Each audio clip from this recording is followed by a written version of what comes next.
네, 그러면 이번 시간에는 이제 B형 문제를 풀어보도록 하겠습니다. 자, 1번 보세요. 자, 여기서 문제에서 핵심 단어는 뭐죠? 갑상선을 절제했다라는 게 핵심인 거고요. 그 다음에 혈전 칼슘 수치가 7 이하다라는 게 특성이죠. 그래서 자, 혈전 칼슘 수치가 7 이하야. 그러면 우리가 정상 칼슘 수치가 얼마가 정상이죠? 그렇죠? 9에서 11mg/dl가 정상이죠. 그런데 7 이하라고 되어 있으니까 여기서 나오는 거는 저칼슘 혈증을 바로 의심할 수 있다는 걸 볼 수 있습니다. 또 저칼슘 혈증을 더 단단하게 해주는 것 중에 하나가 갑상선을 절제했다라고 이야기를 하고 있죠. 그러면 갑상선을 절제했다라는 거는 칼슘 흡수를 떨어뜨리는 역할을 하고 있죠. 그래서 칼슘 흡수 저하가 되기 때문에 칼슘 레벨이 떨어지는 저칼슘 혈증을 물어보고 있는 문제라는 걸 바로 아실 수 있을 겁니다. 그러면 문제에서 자, 이 환자에게 나타날 수 있는 신경계 증상을 쓰라고 되어 있죠. 그러면 자, 추가로 나타나는 걸 물어봤어요. 그럼 첫 번째, 무의 문행에서 근육의 경련과 얼얼한 느낌, 호소한다라고 되어 있어요. 그러면 특히 우리 저칼슘 혈증에서 나타난다라고 하는 게 대표적인 게 어떤 증상이죠? 그렇죠. 강직 증상이 나타날 수 있죠. 그래서 지금처럼 얼얼함, 그 다음에 무감각, 저림감 이런 것들이 나타날 수 있는 걸 볼 수 있습니다. 그 다음에 두 가지 쓰라 그랬죠. 대표적인 게 뭐예요? 트루스토 징후요. 트루스토 징후의 양성 반응을 보이는 거죠. 자, 트루스토 징후는 뭐예요? 손목에, 팔목에, 그죠? 혈압계 커프를 가면서 압력을 가하거나 우리가 손목 부분을 꽉 잡고 힘을 주면서 놓으면 그거에 의해서 손하고 손목이 굴곡되는 증상을 나타나는 거를 지금처럼 트루스토 징후라고 이야기를 하고 있죠. 그 다음에 또 나타나는 징후가 뭐예요? 크보스틱 징후를 이야기를 하고 있습니다. 자, 크보스틱 징후는 뭐죠? 우리 안면신경 부분에 있는 데를 살짝 두드리면 안면 근육이 경련을 일으키는 거 대표적인 증상이에요. 그래서 저칼슘 혈증의 대표적인 증상 세 가지를 쓰라 그러면 강직 증상, 트루스토 징후, 크보스틱 징후 이렇게 쓸 수 있다라는 거죠. 근데 이미 문제에는 강직 증상을 주어줬고 두 가지 추가되는 걸 쓰라고 했기 때문에 트루스토 징후, 크보스틱 징후가 나타날 수 있다 이렇게 쓰셔도 되고요. 이 문항을 조금 더 변경하면 자, 트루스토 징후를 어떻게 측정하는지, 크보스틱 징후를 어떻게 측정하는지를 또 써라 이렇게도 나올 수 있죠. 그래서 그 부분을 참조해서 여러분들이 정리하시면 될 것 같습니다. 다음 4번 문항입니다. 자, 건강조사 내용을 보고 순서대로 기술하시오 되어 있습니다. 고등학교 교사시고요. 50세입니다. 자, 바이탈은 혈압이 약간 고혈압은 아니지만 혈압이 104, 전 단계죠. 135에 90인 거고 혈압, 체온, 맥박, 호흡 다 괜찮아요. 그 다음에 주호소를 보면 괜찮으나 등산이나 운동 중에 흉통, 체스트 페인을 느낀다고 하죠. 그런데 기타 나머지 외에는 불편함이 없고요. 건강 습관에서 육식 많이 먹고 생활이 불규칙하고 운동은 안 하고 가장 핵심적인 거 담배를 지금 10년 동안 하루에 한 갑 이상 담배를 폈다는 이게 또 핵심이겠죠. 그다음에 EKG 심전도 검사 결과를 보면 ST 분절이 하강하는 걸 볼 수 있고요. 그러면 바로 여기를 통해서 또 하나 관상동맥 조영술을 했어요. 그 결과를 보면 좌측 관상동맥의 전하행 가제가 막혀 있다라는 거죠. 막혀 있기 때문에 우측 관상동맥에 축포순환이 만들어진다라는 걸 볼 수 있습니다. 그러면 이렇게 보면 벌써 딴 거는 모르겠고 그죠? 관상동맥 조영술에서 관상동맥이 막혀 있어요. 그러면 관상동맥 질환이구나. 그럼 우리 관상동맥 질환 대표적으로 나타날 수 있는 허혈성 심장 질환 두 가지가 뭐였죠? 협심증하고 심근경색증 이 두 가지가 이제 대표적인 관상동맥 질환이에요. 그러면 우리가 관상동맥 한다 그러면 관상동맥 질환이다. 그러면 어떻게 정의를 할 수 있을까요? 자, 우리 심장에 혈액을 공급하는 게 관상동맥이죠. 그런데 그 관상동맥에 죽상경화증 변화가 생기면서 그 부분이 좁아져요. 그래서 심장으로 산소가 충분하게 원활하게 공급되지 않아서 나타나는 관상동맥성 심장 질환을 지금 이야기를 하고 있죠. 그래서 지금 이야기하는 게 협심증인 거고, 협심증은 잠시 한 5분에서 10분 15분 정도의 흉통이 이제 어떤 운동을 하거나 어떤 액티비티가 있거나 그럴 때는 흉통이 있다가 쉬면은 없어지는. 그렇지만 이게 일시적으로 나타나고 장기적인 심근 손상이나 괴사는 없는 게 협심증이죠. 그런데 지금 말한 심근경색은 이게 더 심해진 거죠. 협심증이 죽상경화증 변화가 더 심해져서 심근 조직의 괴사를 일으키는 질환이 심근경색이라고 볼 수 있습니다. 그러면 지금 건강조사지를 보시면 대표적으로 바로 알 수 있는 게 협심증이겠구나라고 여러분들이 감을 잡으실 수가 있죠.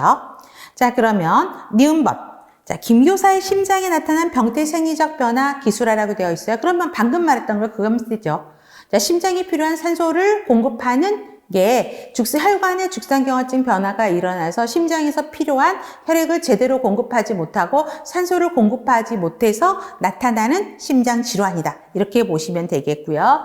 그 다음에 특히 지금 말한 거는 안정형 협심증이고 또 하나 협심증이 불완전한 협심증이 있게 되죠. 그러면 지금 말한 심근경색으로 가기 전에 협심증이 심해지면 나타나는 게 뭐죠? 죽상반이 만들어지죠. 이 죽상반이 점점점 점차 두꺼워지다가 그러니까 죽상반이 만들어지면서 이게 두꺼워져요. 그랬다가 더 심해지면 파열이 되는 거죠. 이런 형태를 갖고 있고 심근 조직의 괴사까지도 동반을 하게 되는 것들이 심근경색으로 보시면 됩니다. 그래서 자, 여기서 파열이 되게 되면 혈관 내경, 심장의 여기 혈관 내경이 좁아지죠. 이게 이제 좁아진다. 이렇게 쓸게요. 좁아진다. 이게 불완전형이고, 그 다음에 여기서 괴사까지 동반이 되면 심근경색으로 간다. 이렇게 보시면 되겠습니다. 디귿번. 자, 해당 질환이 협심증이죠. 그러면 담배와의 관련성을 물어보고 있어요. 자, 그러면 담배와의 관련성 바로 떠오르는 게 담배는 니코틴과 연결이 되어 있고요. 그 다음에 또 하나 나타나는 게 뭐죠? 일산화탄소가 연결이 되겠죠. 그래서 반드시 이 내용들이 답에 들어가야 될 것 같겠죠? 자, 니코틴을 보게 되면 어때요? 교감신경을 흥분시켜요. 그러면 교감신경을 흥분시키다 보면은 카테콜라민, 즉, 카테콜라민이 분비가 되죠. 에피네프린, 노르에피네프린, 이런 카테콜라민이 분비가 되면서, 자, 혈관을 수축시키죠.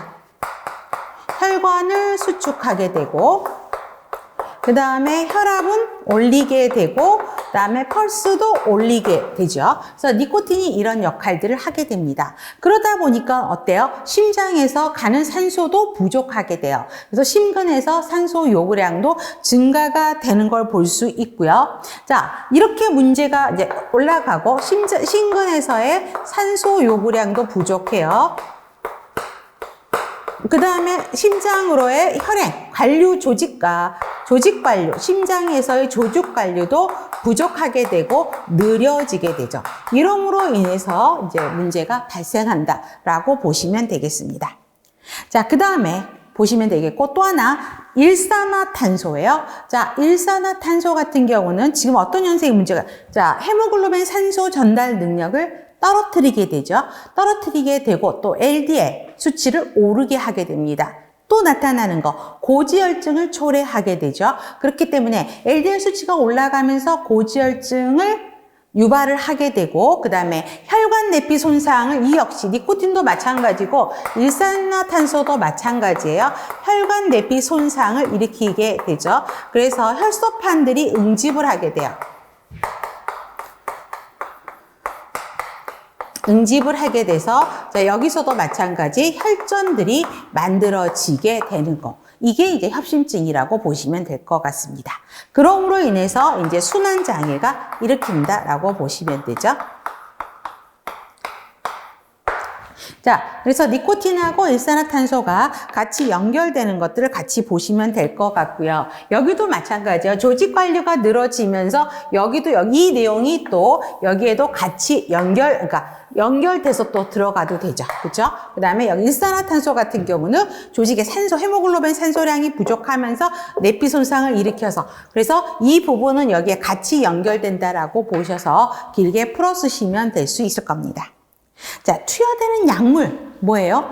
니트로글리세린이죠. 그래서 니트로글리세린이 투여가 되는데 자가 투여 방법 관리를 이야기하라고 그랬어요.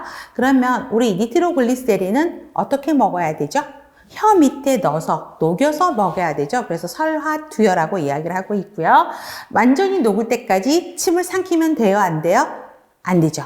또 니트로글리세린 부작용 중에 하나가 혈압을 떨어뜨리는 거예요. 그렇기 때문에 수축 기압이 너무 낮은 상태에서 이 약을 투여되면 안 되겠죠. 그래서 앉은 자세에서 수축 혈압이 90mmHg 이상일 때만 투여를 해야 된다라고 보시면 되겠고요. 자, 통증을 느낄 때 혀 밑에다가 녹여서 하는데 통증이 바로 사그라들어야 되는데 사그라들지 않아요. 그럼 때가 5분 뒤에 또 약을 넣었어요.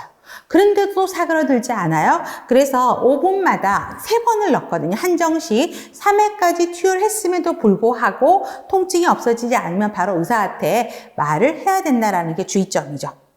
그다음에 혀 밑에 자결감이 느껴지면 효과가 있는 거예요? 없는 거예요?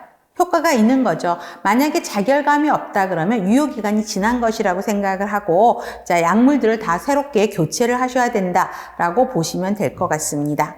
그래서 특히 이제 아까처럼 부작용 중에 특히 알코올하고 같이 섭취하면 혈압이 떨어지고요. 기절하거나 현기증 이런 것들이 나타날 수 있기 때문에 자, 니트로글리세린을 투여를 하게 되면 주기적으로 혈압을 측정하셔야 되는 주의점이 있게 됩니다. 자, 관리 방법은 자, 니트로글리세린은 항상 옷에 넣어 갖고 다녀야 되겠죠? 하여튼 항상 소지를 해야 된다라는 거 기억하셔야 되겠고, 우리 갈색병에 넣어야 되죠? 그 다음에 그 약 밑에 솜을 깔면, 솜이 그 약물을 다 흡수하기 때문에 깔면 안 된다. 뭐 이런 것들은 여러분들이 공부를 하셨을 겁니다. 그런 관리 방법을 정의하시면 되겠고요. 다음 6번입니다. 자, 모닐리아성 질염에 대한 자료를 학생이 발표를 한 거예요. 그래서 우리 모닐리아성 질염, 우리 질염이 모닐리아성 질염부터 4가지인가 있죠. 노인성 질염, 그 다음에 모닐리아성 질염이 칸디다성 질염이죠. 그래서 여러 가지 질염 등이 있게 되는데, 모닐리아성 질염이 가장 많이 나오게 되죠. 자, 그래서 모닐리아성 질염, 노인성 질염, 트리코모나스 질염, 이런 것들이 있게 됩니다.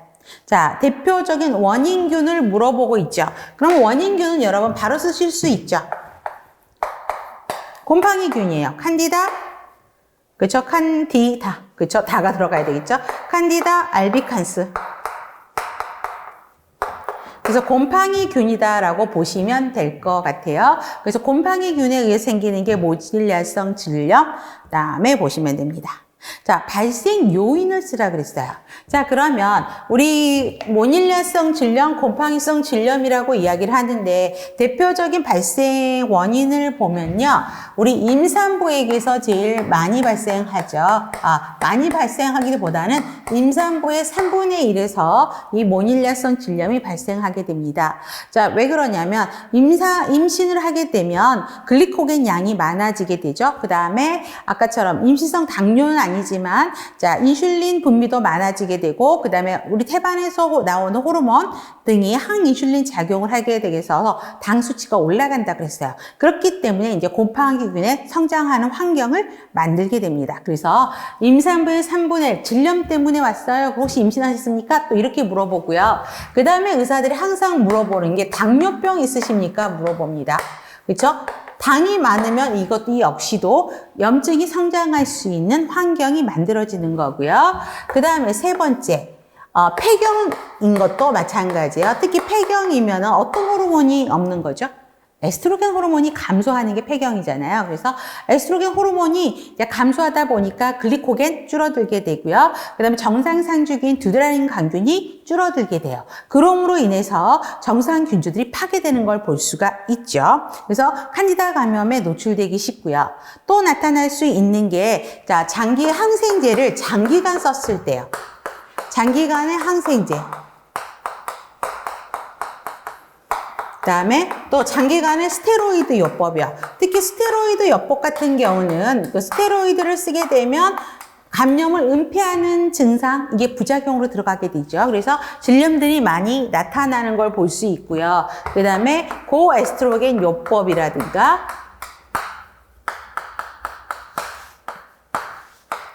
그다음에 우리 장기간의 경구약 피임이요. 뭐 이러한 것들이 지금처럼 모닐레아성 질염을 유발하게 됩니다. 또 많이 하는 게 우리 합성 재질로 된 속옷, 합성 속옷, 그렇죠? 면 속옷이 아니라는 거죠. 그다음에 우리 그 향신료, 그쵸? 쓰는 거. 향신료? 아니지. 향신료라는 거. 먹는 거죠. 우리 향수 쓰는 거. 그쵸? 그 다음에 이런 자극적인 분무제 사용하는 거, 뭐, 이런 것들 역시도 하나 질염을 유발하는 원인 중에 들어가게 됩니다. 그래서, 그쵸? 이러한 것들이 이제 모닐레아성 질염을 일으키는 유발 원인의 대표적인 원인이라고 보시면 될 것 같고요. 자, 진단 검사, 그래서 증상을 보세요. 그래서 가끔씩 질염에 관련된 것들을 정리해 놓고 증상을 적어 놓고 뭐 연결하시오. 뭐 이런 것들이 있습니다. 그래서 모닐레아성 질염 증상은 꼭 기억하셔야 돼요. 자, 백색 크립타임의 냉대증, 작은 경부와 질벽에 노란 치즈 같은 반점, 제거 시 출혈이 나타나고요. 그다음에 소양증, 되게 가려워요. 그다음에 자결감, 소변 볼 때 자결감, 손교통, 배뇨시 통증, 심한 소약증이 나옵니다. 그래서 진단검사는 질경검진을 통해서 또 습식 도말 검사를 통해서 하게 되고 산도 검사를 하게 되죠. 자, 약물 투여는 항진균 치료제예요. 그래서 우리 항균, 진균, 곰팡이균 없애는 거죠. 그래서 질정 질크림을 주게 되고요. 그다음에 젠시안 바이올레스를 발라주게 되고요. 그다음에 하이드로코티존 연고를 발라주면 되죠.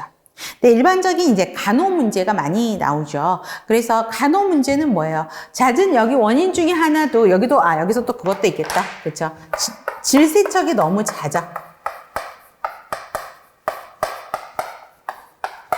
질세척을 너무 여러 번 할 필요는 없고요. 그 다음에 합성 섬유로 된 속옷을 입으면 안 되겠죠. 그래서 면 제품의 속옷을 입도록 해야 되고요. 항상 습해 있죠. 습해 있기 때문에 너무 습하면 안 돼요. 그래서 건조한 상태로 유지되도록 해야 되고, 또 배우자도 있으면, 질염이 걸렸으면 배우자도 함께 검사해서 치료를 받도록 하는 교육들이 같이 이루어져야 된다라고 보시면 되겠고, 그 다음에 6번에 모닐레아성 질염이 신생아에게 미치는 영향. 이건 항상 나오는 문제였고 그 전에 기출문제에서도 여러분들이 많이 풀어보셨을 겁니다. 그럼 바로 나와야 돼. 뭐죠?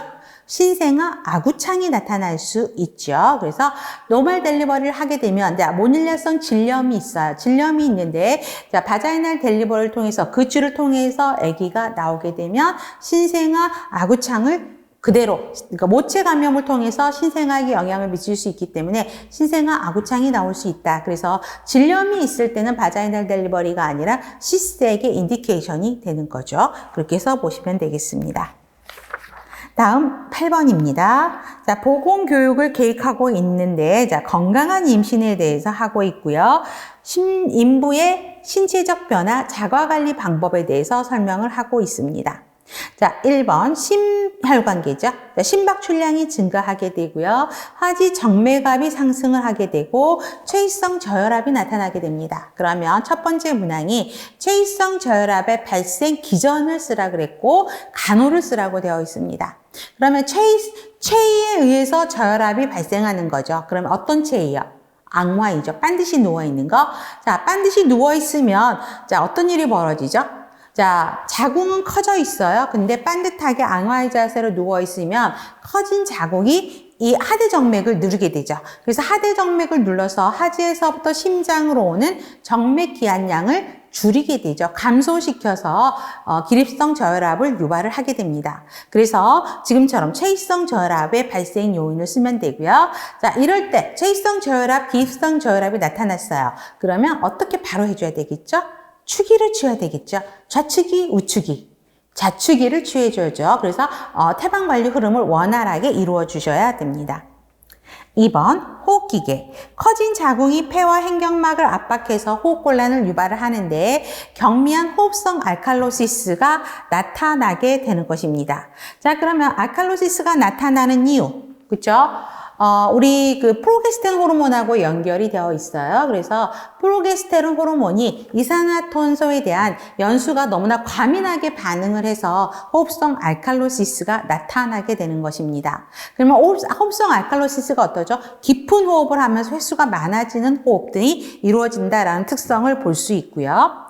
그 다음에 간호를 쓰라 그랬어요. 자, 그럼 한 가지 질문. 증상은 어때요? 손발이 되게 저리고 얼얼하고 이런 증상이 나타나죠. 그렇기 때문에 바로 간호는 호흡성 알칼로예요. 그러니까 어떻게 돼요? 비닐봉지를 갖다 대고 자기가 내에 뱉은 이산화탄소를 다시 호흡하도록 도와주는 간호가 이루어지면 되겠죠. 세 번째, 위장관계입니다.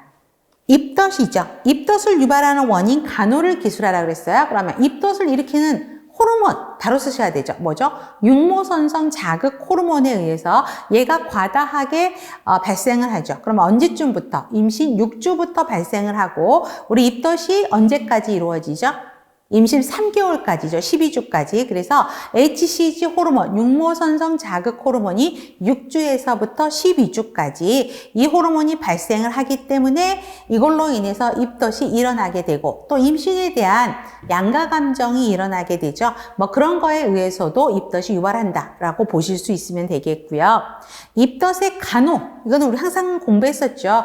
공복을 하면 안 되겠고 공복 시 입덧이 더 심해지고요. 그다음에 일어나기 전 아침에 눈 뜨자마자 마른 비스켓을 먹으면 좋고 그다음에 기름진 음식, 냄새나는 음식 안 먹으면 그러니까 그런 음식을 안 먹어야 좋고 그다음에 뭐 먹었으면은 이제 소량씩 여러 번 먹고 앉은 자 식후 앉은 자세에서 있도록 해야 된다라고 뭐 그런 형태로 쓰실 수 있으면 되겠습니다.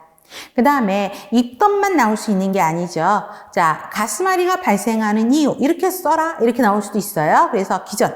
자, 가스마리는 식도관략근이 이완돼서 내용물이 역류하게 되죠. 그래서 위산이 역류해서 가스마리가 발생하는 거고, 자, 장운동이 떨어져요. 그래서 잔류 시작이 지연이 돼서 변비, 치질이 많이 발생하게 되죠. 또 우리 변비가 발생하는 것 중에 하나가 임신 중에 빈혈약을 복용해서도 발생하게 되죠. 그다음에 위산분비 감소로 위궤양 문제가 줄어들게 되죠. 그다음에 신경계에서도요, 요통, 상하지 통증, 다리 경련 등이 일어나는데 특히 요통이 발생 원인을 쓰라고 되어 있어요.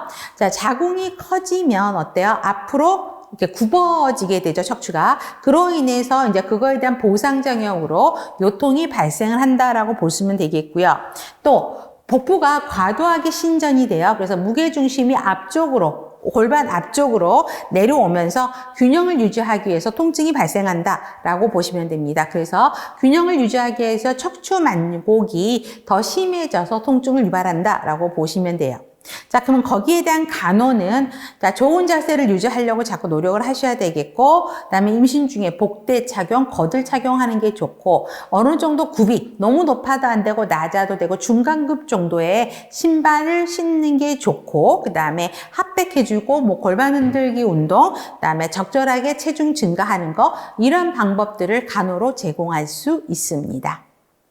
다음 그래서 보시면 되겠고 그다음에 신경계에서 손목굴 증후군이죠. 특히 손목근이 손목굴 증후군이 나타나는 게 뭐냐면 손목의 정중신경이 압박돼서 부종이 생겨서 통증이 유발되는 거죠. 그래서 이런 기전들도 같이 증상과 관련돼서 기전들도 여러분들이 같이 쓰실 수 있으시면 될 것 같습니다. 자, 그런 형태로 보시면 되겠고요.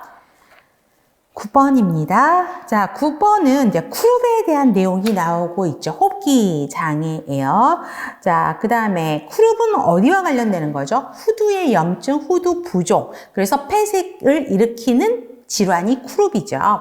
자, 그러면 자, 갑자기 추워져서인지 콧물, 기침, 미열. 2일 동안 지속되고 숨 쉬는 것도 어려워하고 아파서 그런 잘 안 먹고 밤에도 이제 힘들어해요. 자, 그랬더니 보건교사가 쿠룹에서 나타나는 증상은 이렇게 대답을 하고 있죠. 그럼 문제 보세요. 쿠룹의 4대 증상을 기술하라고 되어 있죠. 그러면 우리 쿠룹 그러면 항상 나오는 게 새소리의 기침 나오죠. 그래서 여러분 문제 풀다 보면 그거 나오죠. 개 짖는 듯한 소리. 그죠? 그래서 거친 새소리의 기침 발작, 그래서 개 짖는 소리. 또 나타날 수 있는 게 나오는 게 쉰 목소리. 목소리가 이미 쉬어 있고요. 그 다음에 상기도 폐쇄에 의한 호흡곤란 증상, 또 상기도 폐쇄에 의한 흡깁성 협착음. 그래서 흡깁성 협착음이 또 항상 시험 문제에 나온 걸 볼 수 있습니다. 그래서 4대 증상을 쓰시면 되겠고요. 자, 병원에서 라세믹 에피네프린이라는 약물을 처방해 줬어요. 자, 그 약을 먹고 나니 상태가 좋아진 것 같아요. 이렇게 했었거든요. 여기서 좀 물음표. 뭐가 좀 문제가 잘못됐다는 느낌 드시지 않아요? 자, 라세믹 에피네피린은 먹는 약은 아니고요. 자, 분무요법을 통한 비강충혈 억제제예요. 분무요법, 먹는 게 아니에요. 분무요법을 하는 거고, 그렇죠? 에피네피린은 비강충혈 억제제로 사용을 하게 됩니다. 그래서 문제는 자, 에피네프린을 사용하는 목적을 쓰고 있죠. 그래서 그 에피네프린 사용 목적 뭐예요? 자, 기도폐쇄, 기도경련을 완화하는 목적으로 사용을 하고 있죠. 자, 혈관을 수축시켜요. 수축시켜서 그 기도의 성분화 부종을 감소시켜서 기도폐쇄 완화 목적으로 에피네프린이 투여된다라고 보시면 되겠고요. 그다음에 이 에피네프린을 투여했을 때 또 한 가지 질문 하나 드리면 부작용이 대표적인 부작용, 여러 가지 부작용인데 가장 대표적인 거. 빈맥이 나타날 수 있죠. 그래서 에피네프린 투여 시에는 맥박을 꼭 확인을 하셔야 된다는 것도 기억해 놓으실 필요가 있습니다. 자, 가정에서도 찬 고농도의 습기, 가습기를 제공해 주라고 되어 있죠. 자, 그럼 차가운 고농도의 습기를 제공하는 이유, 뭐죠? 부종 완화죠. 그 다음에 경련 완화. 분비물 액화죠. 그래서 분비물을 액화시켜서 객단 배출을 용이하도록 하는 역할, 뭐 이런 역할로 여러분들이 쓸 수 있으면 될 것 같습니다. 다음, 그러면 한 가지만 더 물어볼게요. 자, 지금처럼 치료제가 라세믹 에피네프린이 들어가고 또 다른 약물이 들어가는 거 뭘까요? 그렇죠? 코르티코스테로이드, 항염증 약물이 들어가게 되죠. 그래서 염증 반응을 억제해서 호흡기 쪽의 점막의 염증성 부종, 이거를 감소시키는 역할을 하는 게 항염증제입니다. 그래서 에피네프린, 그 다음에 코르티코스테로이드, 이 두 가지 약물이 들어간다라고 보시면 될 것 같아요. 네, 다음 11번 문제 풀어보도록 하겠습니다. 자, 문제 나왔죠. 통풍이라고 일단 나와 있죠. 그래서 야외 체험 활동 후 술을 마셨는데 오른쪽 엄지 발가락이 아프다라고 설명을 하고 있죠. 특히 새벽부터, 통풍은 야간에서부터 통풍 증상이 심해지죠. 그래서 야간에서 새벽까지. 그 다음에 또 발생하는 부위가 오른쪽 엄지 발가락에서부터 시작이 됩니다. 그래서 문제에 그 증상들이 먼저 써 있어요. 빨갛고 부은 것 같고 심하게 쑤시고 아파서 잠을 못 잤는데 아침에도 괜찮겠지 했는데 통증이 더 심해졌다 그러는 거죠. 그래서 병원을 방문했더니 통풍이라고 이제 진단을 받았어요. 그럼 문제가 통풍 질환에 대한 정의를 쓰라고 되어 있죠.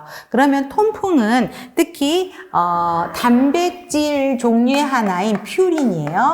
퓨린의 대사장애로 인해서 나타나는 것이에요.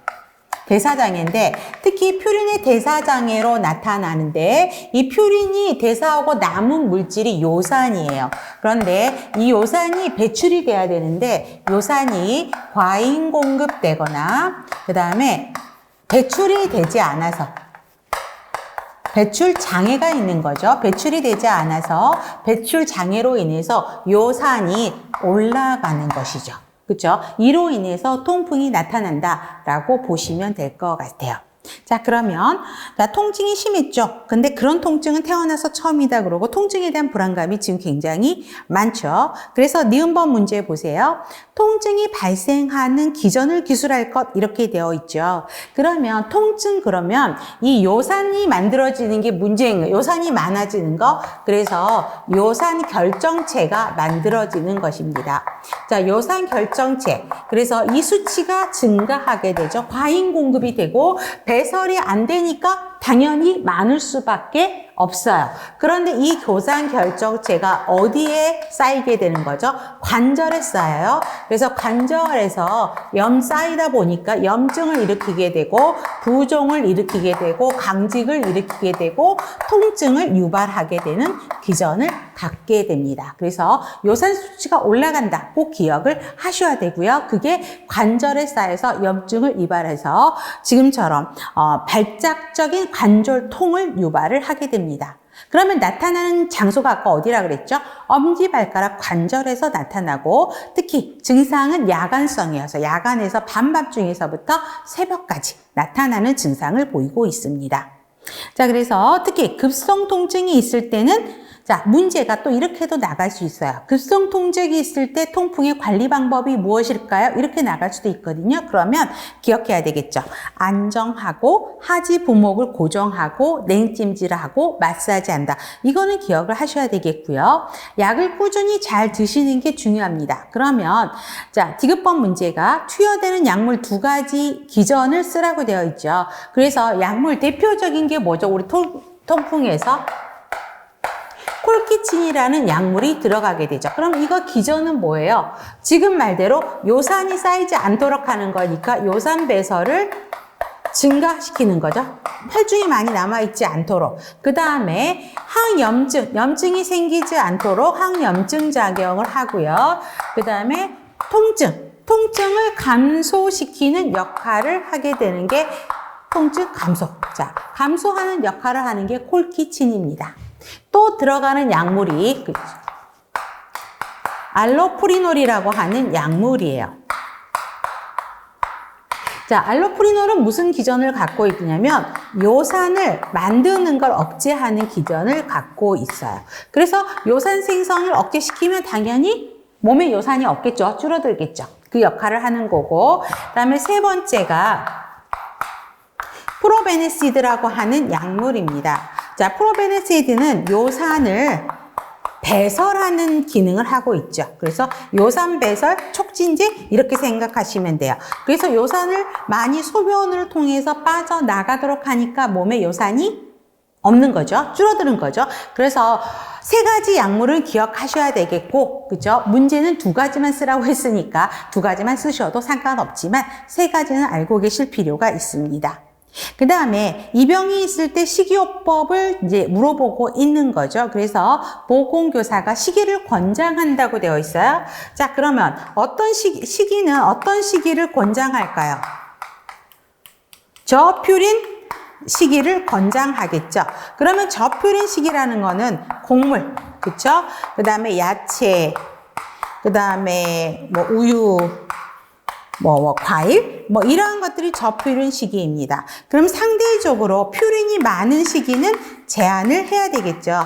자, 식이는 제한을 합니다. 대표적인 고퓨린 식이가 뭐 하냐면, 특히 휴린이 많은 음식, 등푸른 생선이요. 그러면 등푸른 생선이 대표적인 게 우리 고등어 있죠. 고등어, 정어리 이런 것들은 피하시는 게 좋죠. 고등어, 정어리, 그 다음에 새우, 멸치 이런 것들은 피하시는 게 좋고요. 그 다음에 지방질이 많은 음식, 튀긴 음식, 지방 음식, 그 다음에 튀긴 음식 이런 것들은 되도록이면 드시지 않는 게 좋다라고 이야기를 하고 있습니다. 또 하나 식이요법 중에 하나가 그쵸? 물을 많이 먹으라고요. 여기도 하나만 더 써놓겠네요.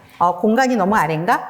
자, 그러면 여기에 하나만 또 저퓨린 식이, 고퓨린 식이, 그 다음에 수분 섭취 증가요.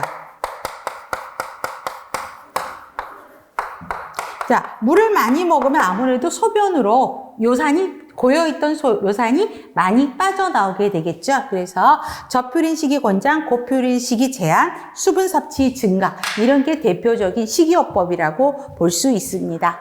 자, 그러면 여러분들이 지금까지 B형 문제를 풀어보셨어요. 그래서 어느 정도 공부가 마무리되신 선생님들은 그렇게 어렵게